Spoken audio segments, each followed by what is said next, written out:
Buenas noches amigos, soy Joaquín Ricardo y como cada viernes a las 10 de la noche por Voz Media Network, Canal 85 de Claro, Win TVO, YouTube Live y demás medios digitales de Voz Media Network, procedemos a realizar una nueva entrega de nuestro programa Comentarios y Reflexiones.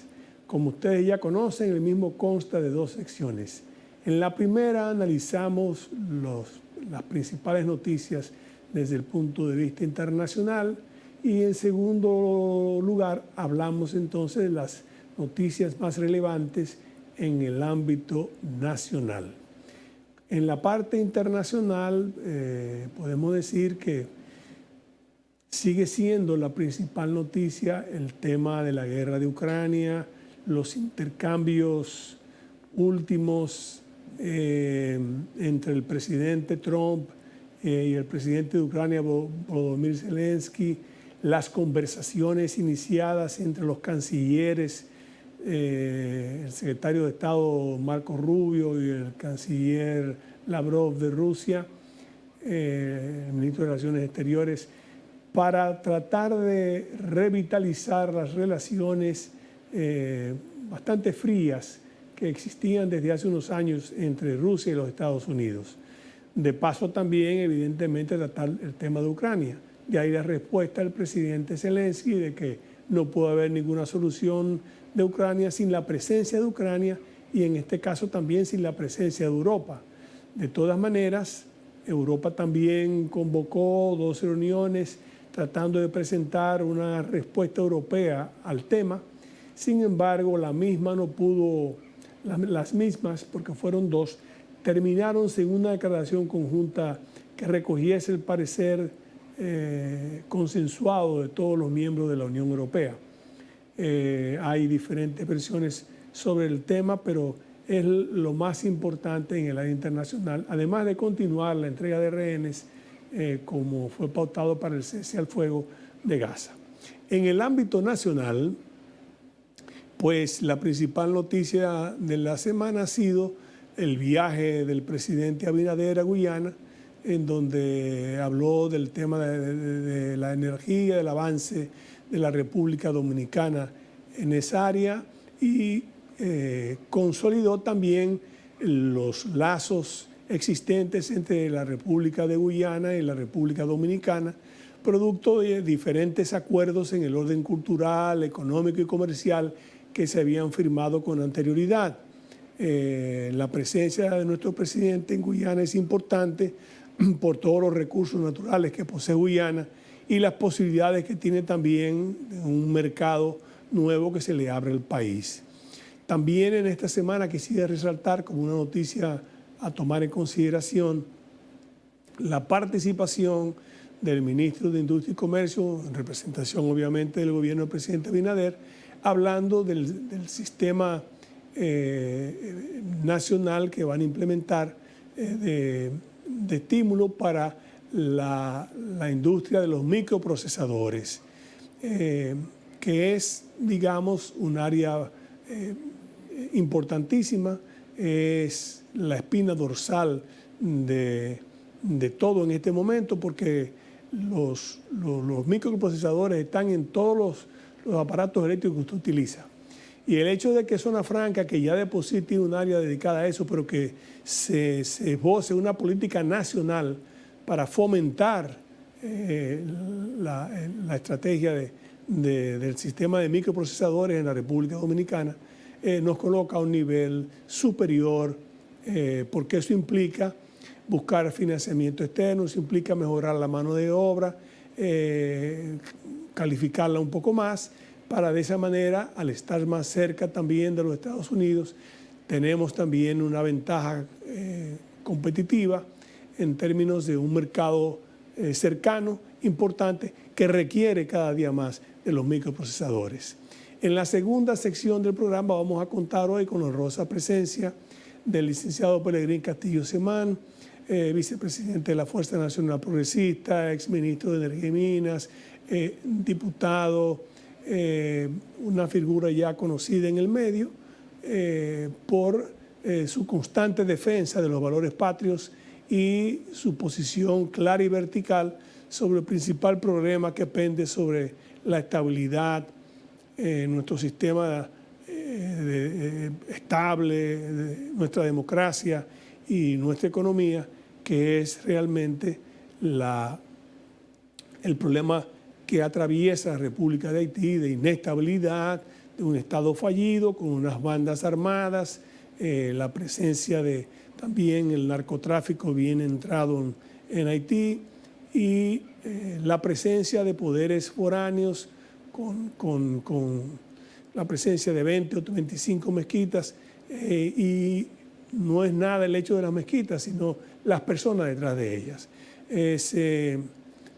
Con él hablaremos entonces en la segunda sección después de esta pausa comercial.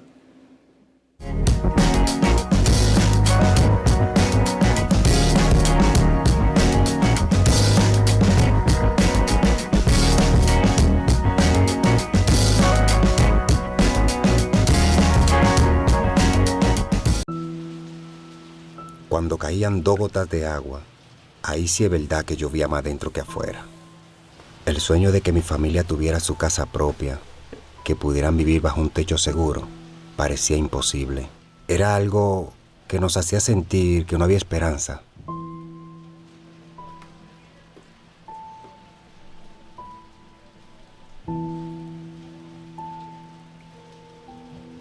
Hasta que nos llamaron del Ministerio de Vivienda y Edificaciones con la mejor.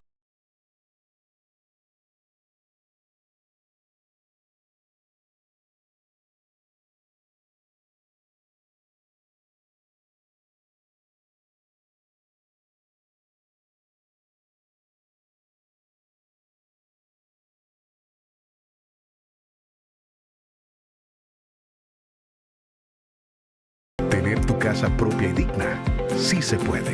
Ministerio de Vivienda y Edificaciones. Ustedes lo ven así de felices, pero esto no era así. En la vida uno tiene que josear y resolver con lo que uno tiene.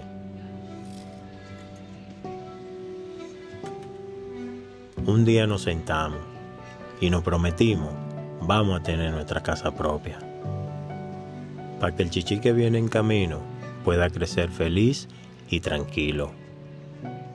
Pero en el fondo sentíamos que era imposible.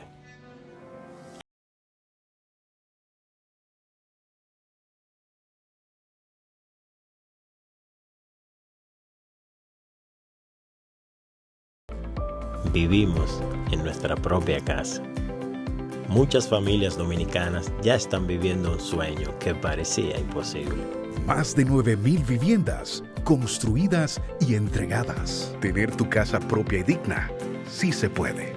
Ministerio de Vivienda y Edificaciones. Ahora en Voz, puede disfrutar de La Expresión de la Tarde con los destacados periodistas y comunicadores Adolfo Salomón, Ayer el presidente Luis Abinader, Carmen Curiel, quizás la inteligencia, Roberto Gil y Ángela Costa. Posición del presidente. De lunes a viernes de 3 a 5 de la tarde, La Expresión de la Tarde, por Voz, Canal 85 y en nuestras redes sociales, @tvn24.do, @VozMediaNet, en TikTok, @tvn24do, en nuestra página web, Voz Media Network, en YouTube, Voz Media Network, TVN24DO. El mundo, sus complejidades, cultura, datos curiosos. ¿Te suena raro todo esto? Te invitamos a que conozcas más en Documentales VMN. Vívelos por Voz Media Network. Voz es deporte. los tres fueron fundamentales para el éxito de los Medias Rojas de Boston. No ganar el título es un fracaso total. Y eso debe ser una prioridad del movimiento deportivo.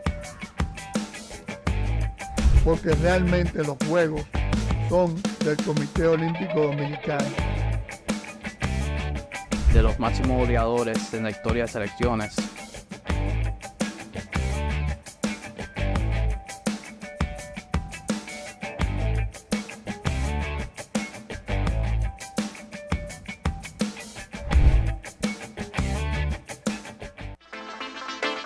Voz Canal 85.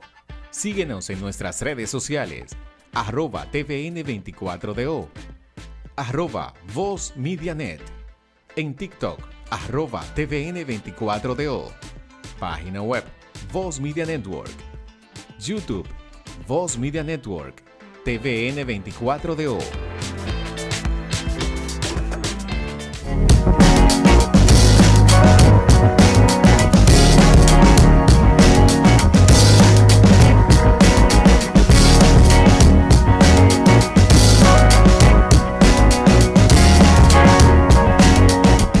Bien amigos, como habíamos anunciado, tenemos la honra de tener con nosotros al distinguido amigo licenciado Pelegrín Castillo Semán, exministro de Energía y Minas, ex diputado al Congreso Nacional, vicepresidente de la Fuerza Nacional Progresista, pero además un fiel defensor de los postulados de Duarte, de los postulados del país, ante la situación, ante el mayor peligro que nosotros tenemos a la estabilidad de la República Dominicana, que se llama la República de Haití.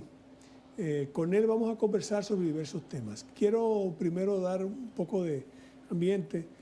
Gracias a él tuvimos la fortuna de tener un conversatorio en la Universidad del Caribe con la presencia del canciller de la misma, José Alejandro Aybar Martín, el señor rector, y otros distinguidos amigos, y el doctor Rafael Cox Alomar, un distinguido jurista puertorriqueño, una figura política puertorriqueña de sólida formación académica, de sólida también formación humanística, y de una visión bastante amplia,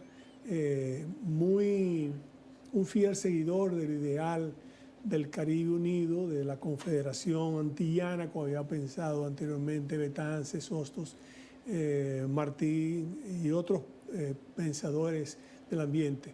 Pero obviamente en aquel encuentro donde participaron figuras de relieve en el orden nacional,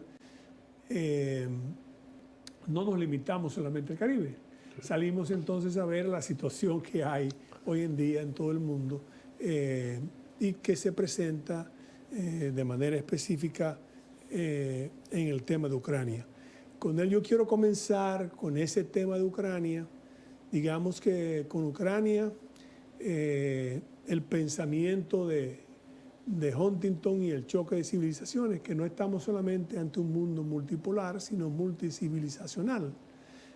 Y además con algo que aquí en el país no le han prestado mucha atención, pero que para nosotros es de suma importancia tener el ojo abierto, y es la declaratoria a propuesta de Kenia de Haití como sexta región del África.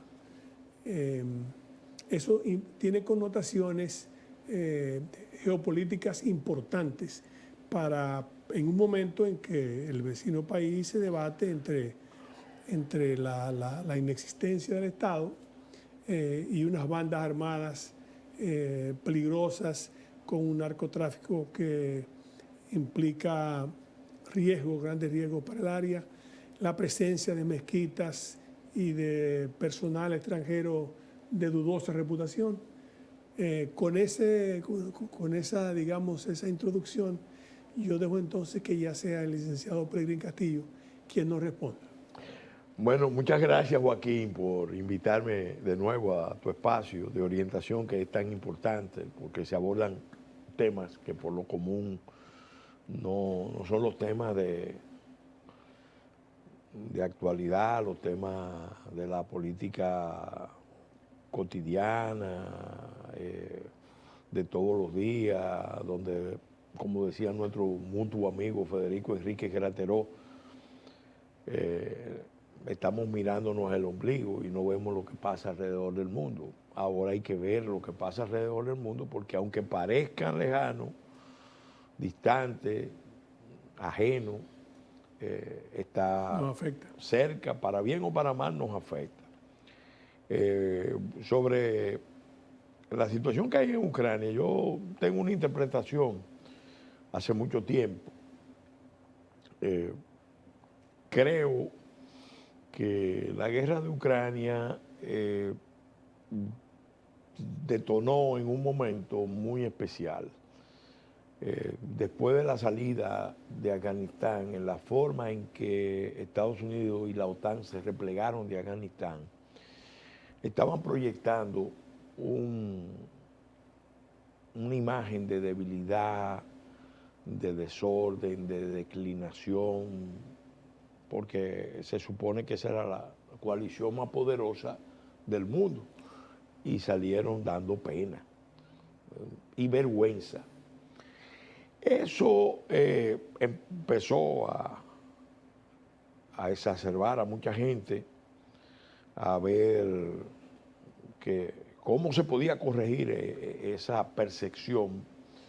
Y un problema que estaba ahí contenido desde el 2014, cuando Putin toma el control de Crimea con una operación especial y también inicia el proceso de protección, porque en la primera fase fue de protección de las comunidades rusas que predominan en el Donbass, Donetsk y Lugansk. A partir de esa situación que estaba frisada, Rusia decidió, la Federación Rusa, montar una operación especial. Puede ser que tuviera la percepción de que era el momento apropiado, porque acababa de ver lo que acababa de pasar en Afganistán.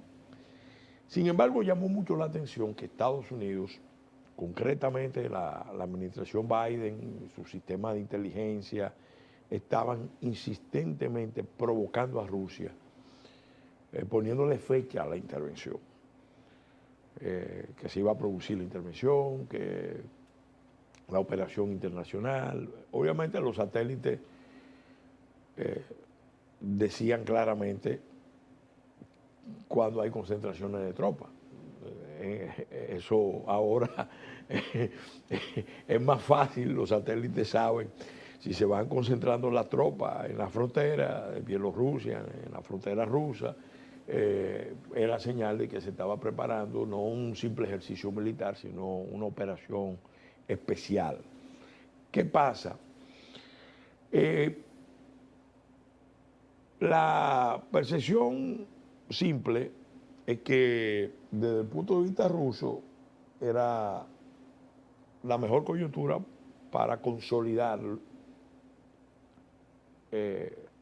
sus acciones desde el 2014 en Crimea, Donetsk, Lugansk, e iniciar un proceso de anexión como se hizo. Ya Crimea ya lo habían incorporado, pero Donetsk, Lugansk y la zona esa de Zaporilla, para completar geopolíticamente el acceso de Rusia al Mar Negro, porque en el fondo hay un problema geopolítico histórico. Rusia es una nación extraordinaria en cuanto a su historia, sus recursos. Pero ¿qué pasa? Rusia es una nación con unas deformaciones geopolíticas muy serias, porque tiene la mayor parte de su población concentrada en la parte occidental, tiene inmensos espacios, son 17 millones de kilómetros, pero Dios sabe cómo hacer las cosas. No hay salida al mar. La peor salida al mar. Ellos tienen una base en Kaliningrado, que le permite, una zona en Kaliningrado que le permite concentrar tropas para salir por el Báltico, pero tiene que pasar por 7, 8 países de la OTAN. Entonces, eso es un problema. En el Mar Negro, que es un mar semicerrado, y yo diría casi cerrado, porque cerrado, pasar por el estrecho de los Dardanelos propiamente es un mar cerrado. Pero esa es su salida al mar, a las aguas cálidas del Mediterráneo y luego a los otros mares. Bueno, ellos tenían ese problema pendiente de resolver, porque la flota rusa, y la más importante, tenía por base Crimea, pero toda la zona rusa cercana a Crimea y donde hay grandes inversiones que realizó la Unión Soviética y la misma Rusia, bueno, podían, si no lo incorporaban, podían dificultar su acceso al mar, ser muy, muy vulnerable, un proceso muy vulnerable. Entonces, ¿qué pasó? Yo siempre he creído, lo estudié bastante en profundidad, que la guerra de Ucrania, desde el punto de vista de la OTAN y sobre todo desde el punto de vista estadounidense, bajo la administración Biden, tenía unos objetivos que iban más allá de Ucrania. Eso no se ven, pero fue evidente, en primer lugar, que se quería romper la relación que preocupaba mucho en el campo energético de inversión de tecnología entre Alemania y Rusia.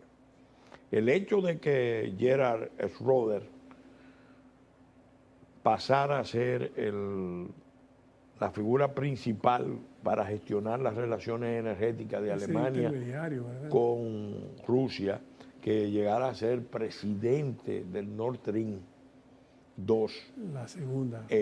Óyeme, era una situación que alarmaba mucho a la Europa atlántica, particularmente Inglaterra, Francia, principalmente, y a sectores de Bruselas en la construcción europea. ¿Por qué? Porque ya Trump lo había dicho en su primer mandato: resuelvan el tema de la dependencia que ustedes tienen de Rusia.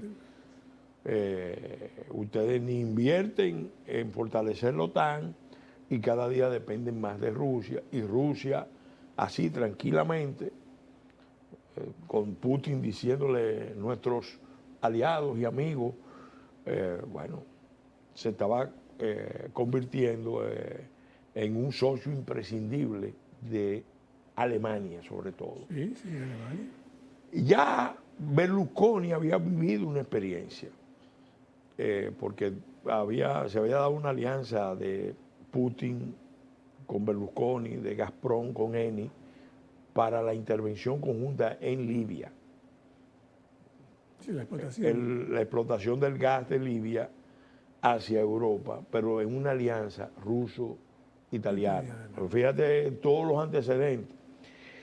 Y estaba el tema histórico de la alternativa de gasoductos que vinieran de Medio Oriente, y concretamente del Golfo, de Qatar, los Emiratos, que iban a pasar por Medio Oriente, concretamente por Jordania, Siria, Turquía, y para ir a Europa. Entonces, en gran medida eso determinó el conflicto de Ucrania. Sí, Perdón, sí. el conflicto de Ucrania no, el conflicto en Siria. En Siria. ¿Qué pasa? Con la guerra es evidente que se produjo la desconexión, o empezó a producirse, porque aunque se anunció oficialmente que sanciones, que no se iba a comprar el gas ruso, el petróleo ruso, el carbón ruso, en los hechos se siguió supliendo durante por lo menos un año más. Y había una flota rusa, una flota que no tenía bandera rusa, pero hacía el servicio de comercializar, de modo que Rusia nunca dejó de producir importantes cantidades de petróleo, de gas, menos carbón, hacia los mercados mundiales y hacia Europa. Entonces, eso era el primer objetivo. El segundo objetivo era, bueno, recuperar la imagen de la OTAN. Y un conflicto, aunque fuera limitado a Ucrania, le daba la oportunidad de reconstituir las alianzas noratlánticas y la alianza militar, porque se había requebrajado con lo que había pasado en Afganistán. Había que levantar la imagen. Eso acompañado de algo también muy, muy importante, que es convertir Ucrania en un show de armas en vivo. Un show de armas en vivo, donde el complejo industrial militar de cada potencia mundial tuvo la oportunidad de hacer sus pruebas de los drones, de los misiles, de los tanques, de los cohetes, de las tácticas de combate, todo eso en vivo. Algo parecido pasó en España, en la Guerra Civil Española, porque ahí Alemania demostró el poder aéreo, Italia también demostró que tenía ciertos músculos, intervinieron ahí a favor del bando nacional. Los otros no se atrevieron a intervenir a favor de la República, en una táctica que a la larga, vamos a decir, dio resultado. Pero definitivamente eso estaba en la base. Además, una buena parte de los países de Europa del Este tenían armamentos. ¿De dónde? De la Unión Soviética. De la Unión Soviética. Claro. Ucrania tenía armamento de la Unión Soviética. Entonces yo creo que estaban reponiendo inventario y cambiando. Bueno, vamos a salir de todos estos tanques, todos estos aviones, todos estos aparatos de la era soviética, y vamos a introducir los nuevos productos de Estados Unidos, de Francia, de Alemania, de Inglaterra, y cuando metemos los números de lo que se ha gastado en esa guerra, la industria bélica de muchísimos países salió altamente aventajada de esa guerra. Claro. El otro elemento más peligroso es el que llevaba al mundo a una hecatombe. Y yo creo que Trump lo vio, y mucho del liderazgo político norteamericano lo vio, y por eso esta línea que estamos viendo. ¿Cuál era la apuesta de los demócratas? Los demócratas siempre partieron de la idea, y no solamente los demócratas, las élites liberal conservadora de Estados Unidos y Occidente partieron de la idea de que Rusia en realidad era una potencia vulnerable, porque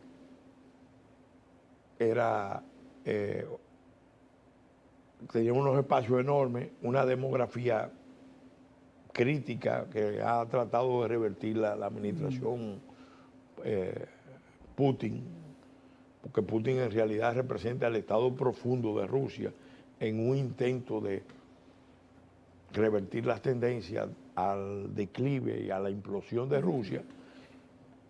Ellos querían volver a una era de Yeltsin 2.0.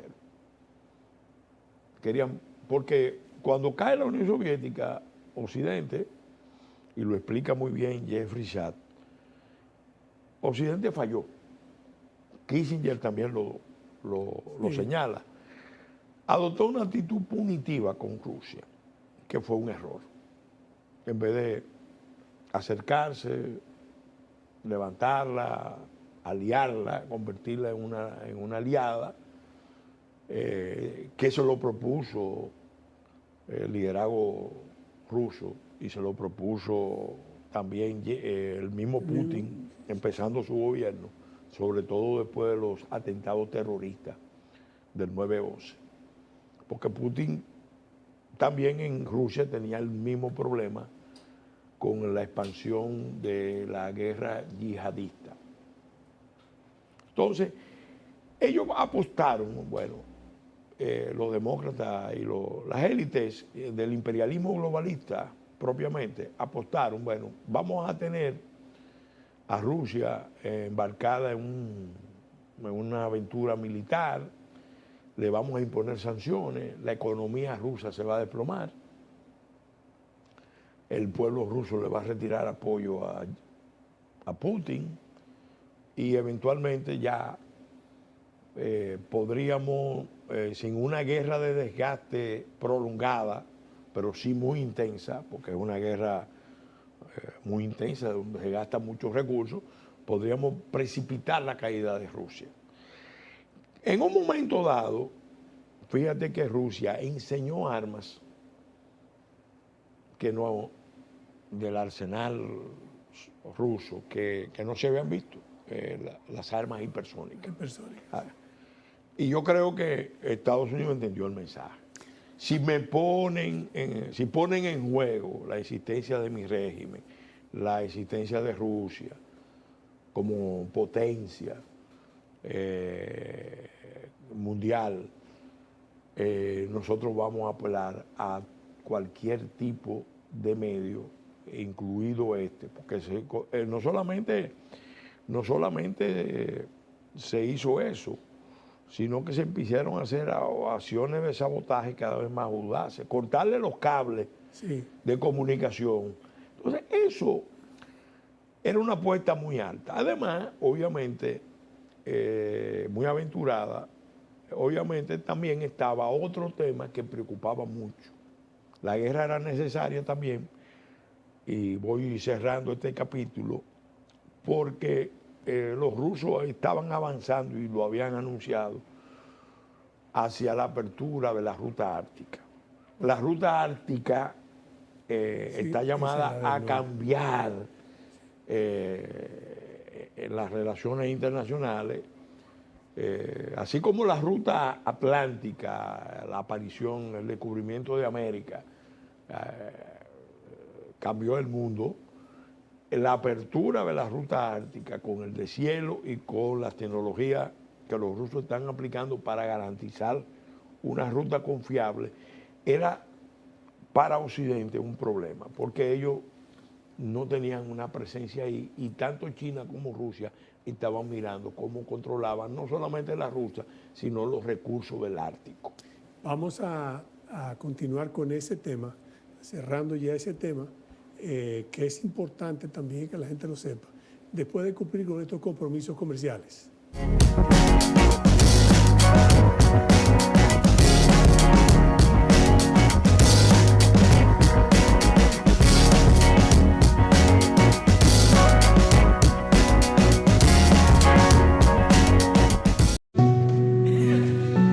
Ustedes lo ven así de felices, pero esto no era así.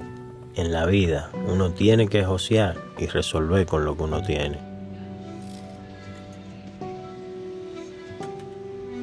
Un día nos sentamos y nos prometimos, vamos a tener nuestra casa propia, para que el chichi que viene en camino pueda crecer feliz y tranquilo. Pero en el fondo sentíamos que era imposible.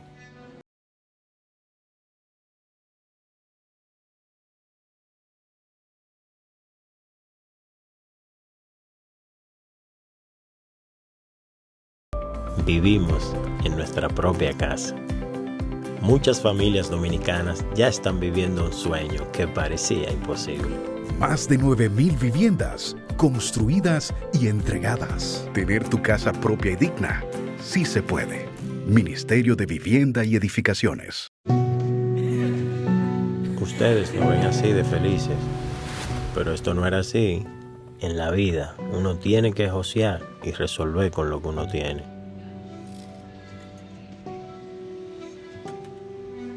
Un día nos sentamos y nos prometimos, vamos a tener nuestra casa propia, para que el chichi que viene en camino pueda crecer feliz y tranquilo. Pero en el fondo sentíamos que era imposible.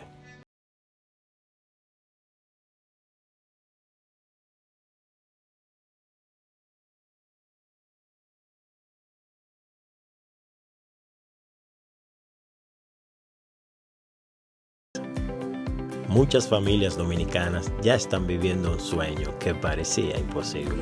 Más de 9,000 viviendas construidas y entregadas. Tener tu casa propia y digna, sí se puede.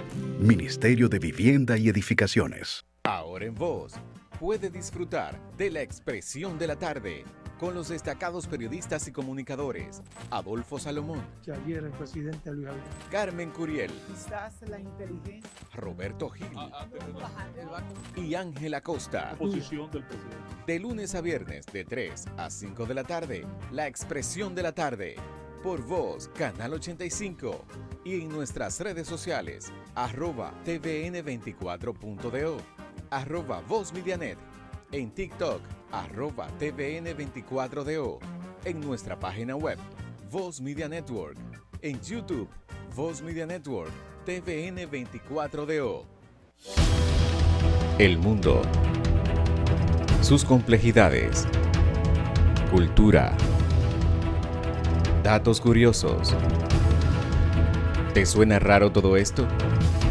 Te invitamos a que conozcas más en Documentales VMN. Vívelos por Voz Media Network. Voz es deporte. Los tres fueron fundamentales para el éxito de los Medias Rojas de Boston. No ganar el título es un fracaso total. Y eso debe ser una prioridad del movimiento deportivo. Porque realmente los Juegos son del Comité Olímpico Dominicano.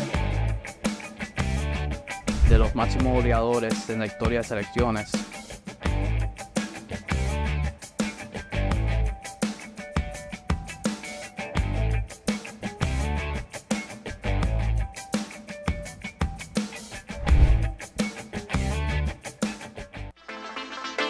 Voz, Canal 85. Síguenos en nuestras redes sociales, @tvn24do, @VozMediaNet, en TikTok, @tvn24do, página web, Voz Media Network, YouTube, Voz Media Network, TVN24DO.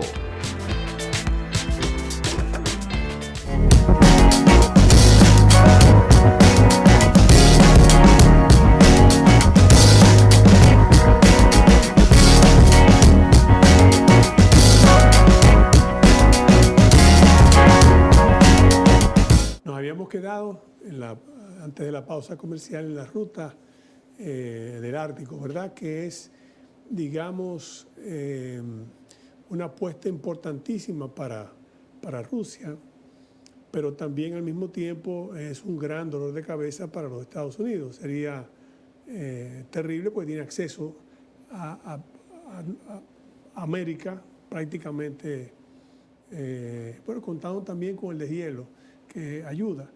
Y por eso hubo otras reacciones que a veces la gente lo entiende como una especie de expansionismo, pero creo que es más bien como una especie de advertencia de Trump con el tema de Groenlandia y el tema del Canal de Panamá. Sí. De todas maneras, Pelegrín, terminemos esa parte porque quisiera que en los minutos que nos quedan hablemos del tema de la sexta región. De la sexta región. Bueno, recapitulando, yo creo que el tema de la ruta ártica es el tema como el de la tierra rara, es el tema donde están los intereses grandes. Entonces, con este escenario, la reconfiguración de la OTAN, por ejemplo, permitió que países con vocación ártica se alinearan a la OTAN. Finlandia, Suecia, históricamente neutral. Finlandia, históricamente neutral, rompen la neutralidad y entran en la ruta ártica. En la OTAN, porque son más importantes ellos para que no sean los rusos los únicos que controlen la ruta ártica. Entonces, había un tema preocupante. Fíjate que había una presión sobre Groenlandia de parte de los chinos. Entonces, ¿qué hace el presidente Trump?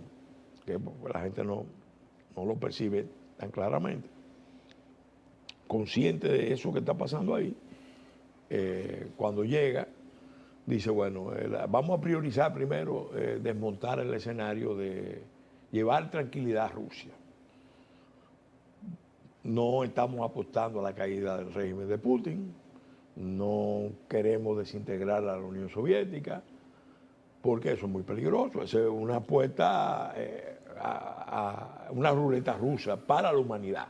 Por eso en la campaña, obsérvate que Trump insistía, yo garantizo la paz internacional. Hoy yo creo que el mundo está hoy, no sabemos qué locuras algún actor esté urdiendo en su cabeza, pero hoy el mundo está mucho más lejos del escenario de una guerra nuclear de superpotencia o de una guerra nuclear regional.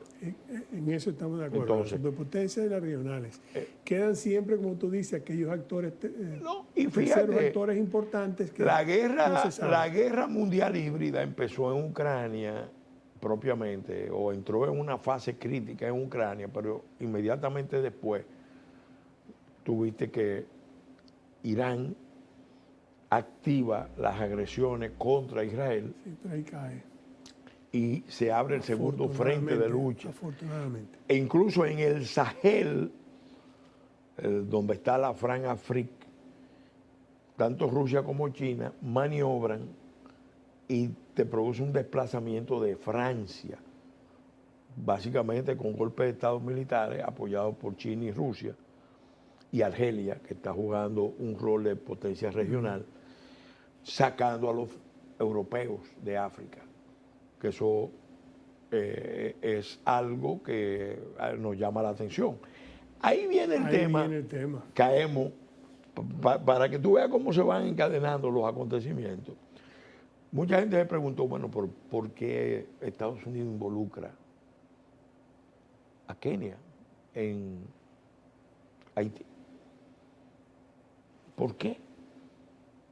Cuando Haití está en las Américas y la experiencia misma anterior de traer tropas de fuera del continente tiene sus riesgos, como pasó con la epidemia del cólera en Haití por Nepal, tropas de Nepal, de Naciones Unidas. ¿Por qué involucran a Kenia, que tiene problemas internos? Aparentemente era un interés de la administración Biden de fortalecer a Kenia como un actor internacional de primer nivel. En Nairobi está una sede de Naciones Unidas, es la patria del papá de Obama, ojo, que es uno de los que está detrás de todas estas estrategias. Entonces ponen a Kenia, pero Kenia tiene problemas internos. Entonces lo ponen, pero lo ponen a encabezar una misión que objetivamente se concibió para que fracasara. Cuando tú miras lo que ha pasado, lo que se hizo con esa misión fue una mascarada. Así es. Una maniobra muy penosa de intentar proyectar la idea de que se estaba haciendo algo, pero muy lejos de la fuerza internacional robusta. Suficiente para prolongar la crisis. Sí, exacto. Para prolongar, ahondar, agudizar la crisis, porque el objetivo último de toda esa estrategia, aquí siempre lo hemos visto así, es ver si pueden trasvasar la crisis para acá. Claro. Y nos dio la razón el secretario de Estado Rubio, que yo creo que cuando hizo la denuncia aquella, lo hizo para parar una maniobra que estaba en curso, porque él como presidente del Comité de Inteligencia estaba en condiciones de saber que la administración demócrata estaba preparando desde ese intento, que eso es la diáspora haitiana, el caucus afroamericano, con la nación del Islam incluida, y los sectores radicales del Partido Demócrata, más actores internacionales como Amnistía Internacional, estaban preparando una crisis en la isla y producir ese traslado de 3 millones de haitianos. A Marco Rubio le debemos, con esa denuncia, a mi juicio, haber frustrado esa operación. Pero ¿cómo entra entonces? Entonces ahí viene el tema. ¿Qué pasa? El presidente Trump y el secretario Rubio anuncian que van a tomar sanciones contra Sudáfrica. Sudáfrica, sí. Sudáfrica, a nivel internacional, estaba jugando un papel por parte de, alentado por China, alentado por Rusia, alentado también por la izquierda global.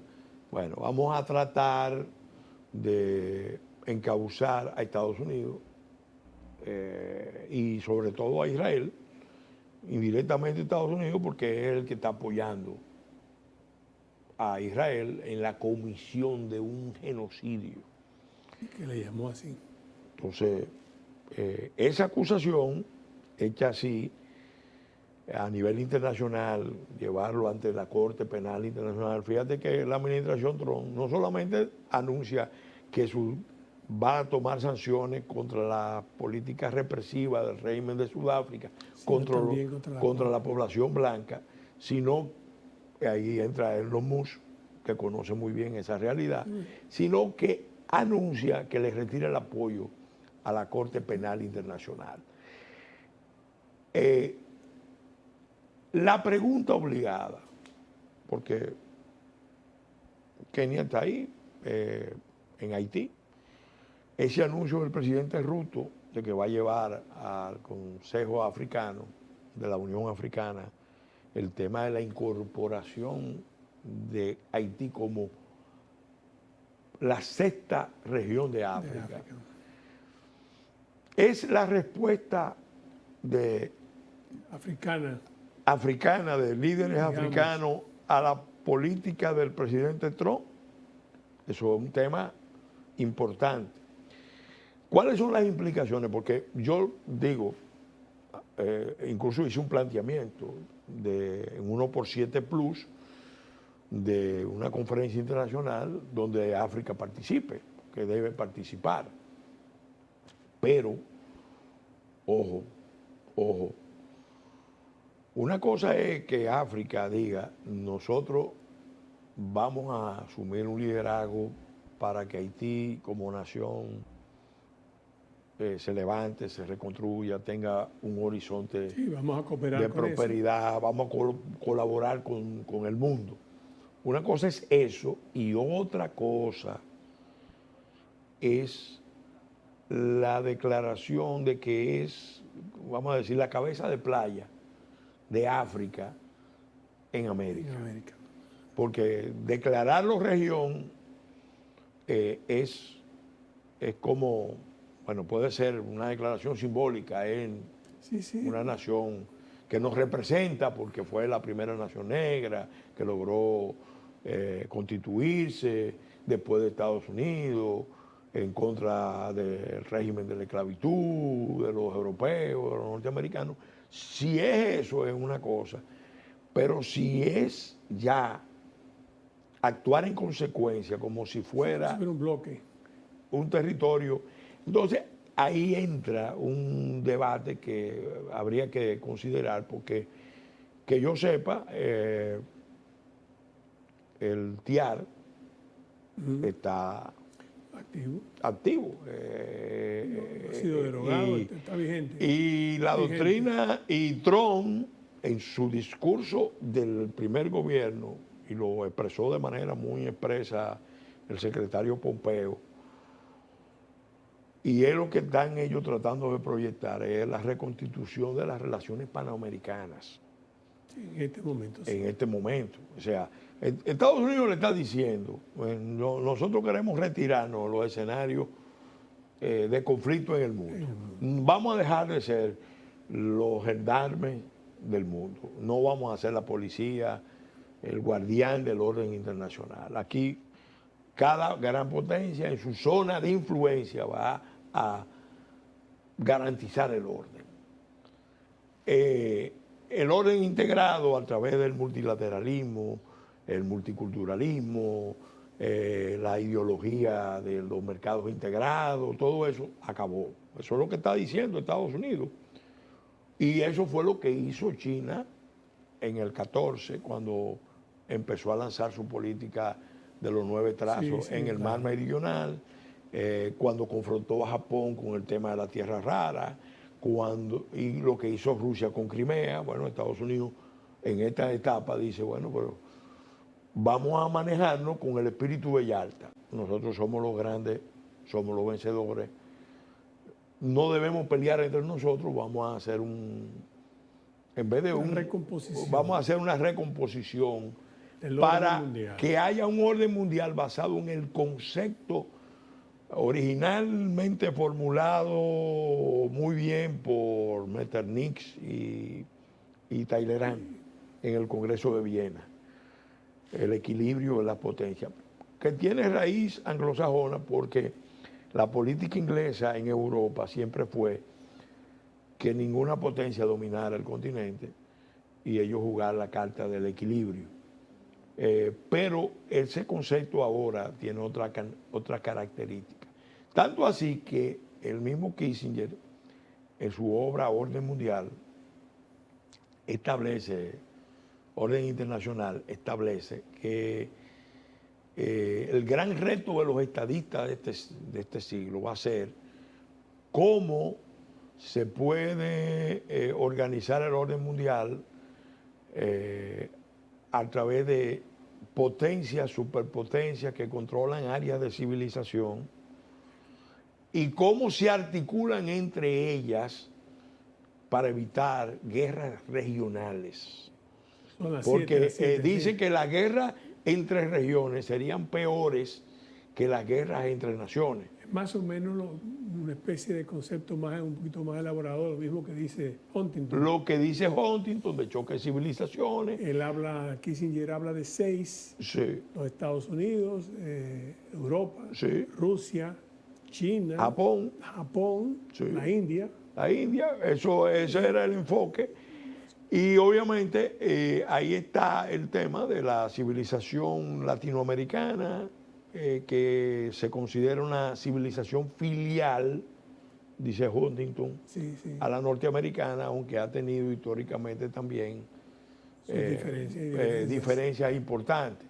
Ahora, ¿qué significa eso para nosotros los dominicanos? Que África diga, bueno, le debemos dar la bienvenida si es, bueno, nosotros no vamos a abandonar Haití, vamos a hacer que Haití sea verdaderamente una nación. Para ayudar a la recuperación de Haití, todos estamos de acuerdo. En eso vamos a estar de acuerdo. Ahora, si es una jugada geoestratégica para ponernos en el centro de la confrontación entre Estados Unidos y África, no nos conviene. No, claro. No es aceptable.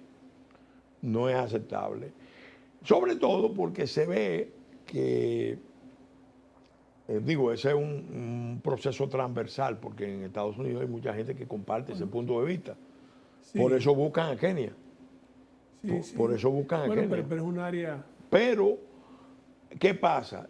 Eso no lo podemos analizar al margen de lo que está pasando en África. Porque en África ahora mismo,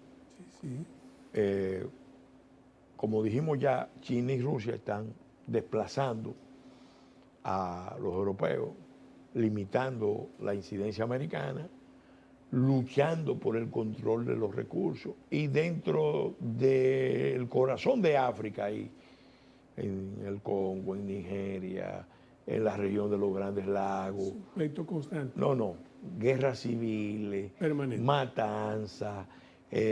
Ahora mismo en la frontera de Ruanda, están acusando a Ruanda de estar incentivando el conflicto en el Congo. Pero, ojo,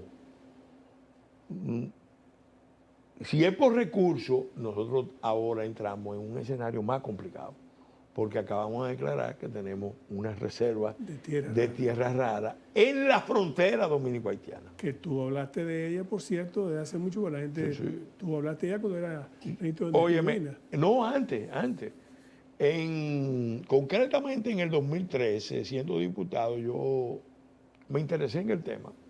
Cuando viajé a Canadá a una feria internacional, me concentré en visitar los stands de las empresas que trabajan los temas de tierra rara. Y pregunté mucho y recibí mucha información.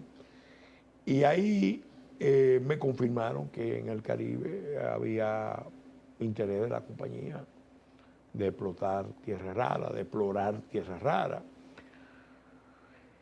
Y entonces, también ahí yo di la primera declaración. La primera declaración la di ahí, en ese momento, porque me llamaba la atención que China tenía una exportación de tierra rara. Eran empresas dominicanas que estaban extrayendo, pero era China que se llevaba esos materiales para China. De la misma Alcoa. Sí, ahí en esa misma zona. Y me llamaba la atención que vinieran esos grandes barcos a unos precios de babusita que decían, bueno, pero ven acá. Se había abandonado 50 millones de dólares. ¿Es la babusita que vienen a buscar los chinos o hay otra cosa? Y ahí es que empezamos a hacer las averiguaciones. Cuando yo entro al ministerio, le doy seguimiento al tema y ya en enero del 2015 estaba en ejecución la primera investigación. Lo habíamos dicho a finales del 2014, le habíamos instruido a Santiago Muñoz que hiciera una alianza con el equipo español que nos sirvió a nosotros para el programa SINMIN 1, SINMIN 2, para elaborar la primera investigación. SINMIN 1, SINMIN 2 es un programa que tiene que ver con lo que era el Acuerdo de Lomé en principio y el Acuerdo de Cotonú, logro de Joaquín Balaguer. Sí. Importante también, por mi parte, resaltarlo porque me toca muy de cerca. Bueno, yo te voy a decir, Joaquín, si hay un país de la región que tiene la mayor información de sus recursos renovables y no renovables, cartografiado, georreferenciado, mapeado, incluso con 7 planos, es República Dominicana. Qué bueno. Y resultado de ese programa de cooperación que fue complementado también por un programa que continúa de Caribe Norte, de exploración de los espacios marítimos con cooperación también europea, española. El informe del Servicio Geológico, ya yo salí en el abril del 2015, el informe salió en el 18 y arrojaba, confirmaba que había unas anomalías de tierras raras. O sea que ahora además de todo, nosotros adquirimos una importancia geoestratégica importante. Claro. ¿Cuál es el peligro? El peligro, viendo lo que ha pasado en África. Viendo lo que ha pasado en África. ¿Cuál es el peligro que tenemos nosotros? Bueno, hay muchos países africanos que han sido desgarrados, que han sido divididos, claro, que han sido intervenidos, desestabilizados, luchando por los recursos. Claro. Entonces nosotros tenemos que darnos cuenta de que, bueno, si tenemos esa cantidad de recursos, como se está diciendo después de unos estudios que hizo el cuerpo, somos realmente una presa de intereses. Ya sabemos que hay oro en cantidades importantes, transfronterizo. Sí. Transfronterizo, así empieza aquí la mina y se proyecta allá, incluso en la zona que negoció en el año 1936 Trujillo, en esa época. Entonces, eso tenemos que tener mucho cuidado porque el concepto del tercer espacio ha estado ahí flotando. Y hay organismos internacionales, poderes, intereses que pueden en un momento dado decir, bueno, mira, ni Haití ni República Dominicana, vamos a crear el tercer espacio. Y hay que tener mucho cuidado. Con esa advertencia, y después también de haber desmenuzado todo lo que hay envuelto y todo lo que hay detrás, porque a veces la gente ve solamente el problema de la guerra de Ucrania, solamente ve, pero no ve las ramificaciones y de dónde viene, qué hay detrás, que después de haber analizado con la habitual capacidad, facilidad de palabras y conocimiento que tiene Pelegrín Castillo. Hablamos también ahora de ese tema de la sexta región, el porqué y esa advertencia final que hace Pelegrín sobre el tema de las tierras raras, que nos convierte entonces es una presa de interés para digamos, este movimiento geopolítico que se está produciendo, este terremoto geopolítico que se está produciendo en el mundo, que está pariendo en cierto modo un nuevo orden. Cerramos este programa y nos vemos, amigos, el próximo viernes, Dios mediante, en otra entrega de comentarios y reflexiones. Gracias a nuestro invitado.